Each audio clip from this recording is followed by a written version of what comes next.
Well, it was an important day at the South Carolina Statehouse. A bill has to pass the House or Senate by May 1st to have a chance of becoming law this year. But today is the last time lawmakers meet before that crossover deadline. News 2's Robert Kittle tells us which bills are still alive and which are likely done for the year. The biggest issue of the year is fixing South Carolina roads, and that is still alive. The House and Senate have both passed plans, and a conference committee is working out a final bill.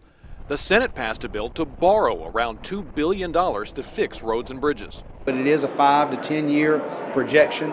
It does much that is needed in South Carolina as far as preservation, resurfacing, expansions of roads. Also alive, ethics reform, a bill to require refugees to register with the state, and a bill to borrow up to $200 million to repair crumbling school buildings.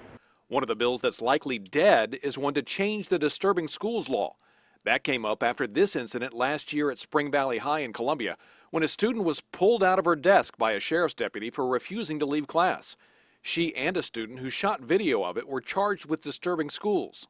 A bill that hasn't crossed over isn't 100% dead, but it would take a 2/3 vote in either the Senate or the House to even come up, so it's likely dead.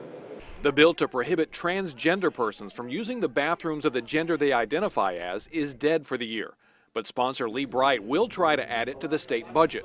Basically, the budget amendment would say that any local subdivision that passes an ordinance that requires businesses to allow men and women's restrooms, then we would take the aid to subdivision, their state funding away. He thinks that has a good chance of passing as part of the budget, but opponents vow to block it. In Columbia, Robert Kittle, News 2. Now, another bill that is still alive would ban abortions after 19 weeks. The Senate has passed it, so it met that crossover deadline, but it still has to go to a House committee.